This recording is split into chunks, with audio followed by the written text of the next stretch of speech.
This is my other poetry piece. Alright.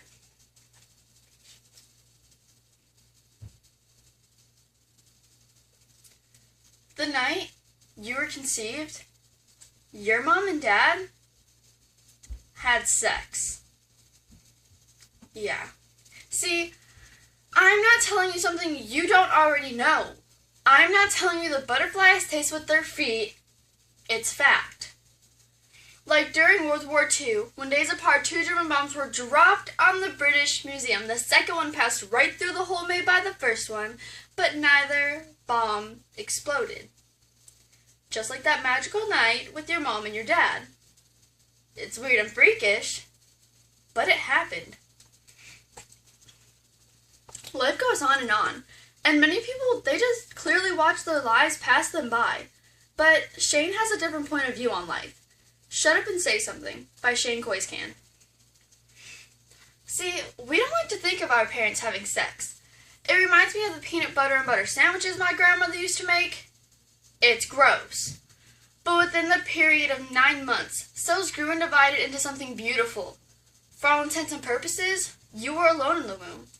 You may have shared the space with a brother or a sister, but there was no one there to tell you this is going to hurt. And it did, and it does, but it was and will always be a fond memory for your parents. See, I've known men who chew on tinfoil. They're put together like machinery, encased into a skin of granite, then chiseled by the hard times into a callus. But every one of them will tell you every mechanical part of them breaks down the moment they see their new little son or daughter. To quote every man I've ever known who's ever had a child, it changes you.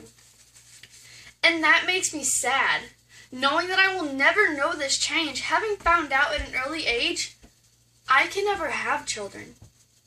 I still work in terms of awesome time, which is awesome, but my junk is actually junk.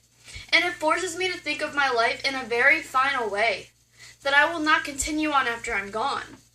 So if I should die today, tell the world the things I can never say, as if by saying them now I've somehow said them time and time again. That way, the world could hear me as loud and as clear as the year the world discovered that I was so far before my time, that my time left me behind to remind time that I'm here today to say that maybe this time is mine. Me and failure, we only speak sign language. We have a limited vocabulary, which means we disagree constantly. And this is not to say I've never known failure. I've taken her on double dates with embarrassment and humility. During dinner, we sit silently watching candles melt into sculptures of things that we've never said, but always felt. I've got a black belt in the martial arts discipline of emotionally retarded, but I've seen people open the lid on a can of worms that they used to bait a hook and go fishing for sympathy. So I know I'm not alone in this. I'm not the only one with problems, and my problems are not unique. So every time in the moment before I'm about to speak, I remind myself to shut up and say something, to bring myself to each conversation armed with the pebbles and the true story of how and why I did it.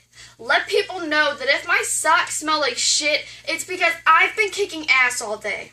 I play 2-player conversations with total strangers for no other reason than to make them feel less strange.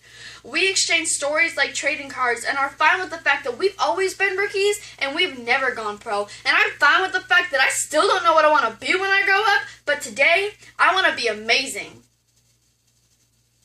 Tomorrow, I want to bring you a piece of paper with a telephone number of a taxi cab company that knows the exact address of my arm, so the day you need a hug, I'm going to be there for that. Hear what you have to say without waiting for my turn to speak. Let you fall asleep for no other reason than to remind you it's okay to be tired. It only means you're practicing for another dream. And we've got to practice. This is the reason snooze buttons were invented. The reason we wake up and say 5 more minutes. A dream is a rehab center for insomniacs. I take dreams because my parents once told me, you can be anything, just follow your dreams. So I practice, knowing full well this will never make me perfect. On a long enough timeline, everyone fails. Success is not immortal. There are times we bury it like a bone in the backyard, digging deep down, but along the way find that our fingers feature familiar facets that's found in the search parties we set out seeking someplace suitable for it to rest. The last words of success were and will always be, the least we can do is everything. So do it all, as if life's too short and you're too tall.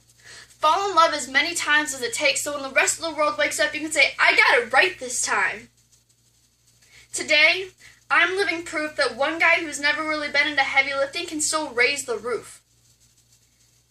I smile because I have tiny dreams that play hopscotch at the corners of my mouth.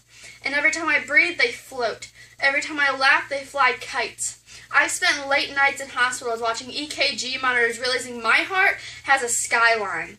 I've seen too many people who assign window washers to their eyes so they can watch their lives clearly pass them by, which is why I try to mark even the most mundane memories into monuments that mark my times as something more than moments.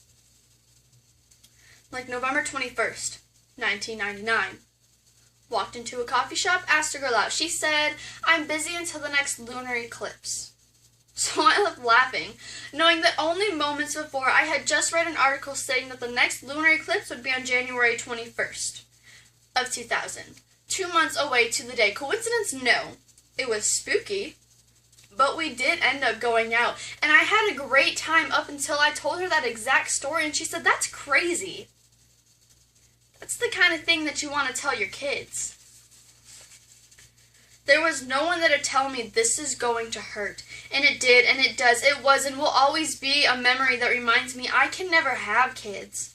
So from time to time I have to be one. Come to this world armed with curiosity and amazement. Edit the unsent letters of my life into a one-worded statement, yes. Yes to romantic flashlight-lit dinners when you've run out of candles, to handles on pillows so you can hold on to your dreams, to the underdog dog sled teams who use angry cats instead of canines, to landmines filled with confetti, to the steady hands of friends who live like surgeons operating on our broken hearts, building pacemakers from the spare parts of mercy.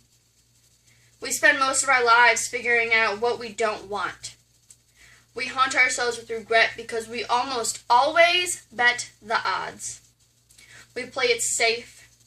We waste time wondering, what if we're wrong? What if we fail? What if we lose? What then?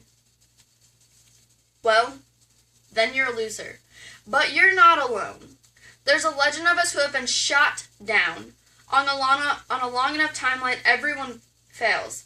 There's an entire universe made up of the unsent secret crush emails, a hollow sky filled with the lost details of what it feels like to never know because we go about our lives never having tried, feeling justified in our what-if excuses.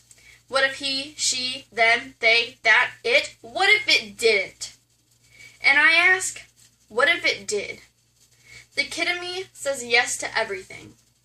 The love in me says shut up and say something. Thank you.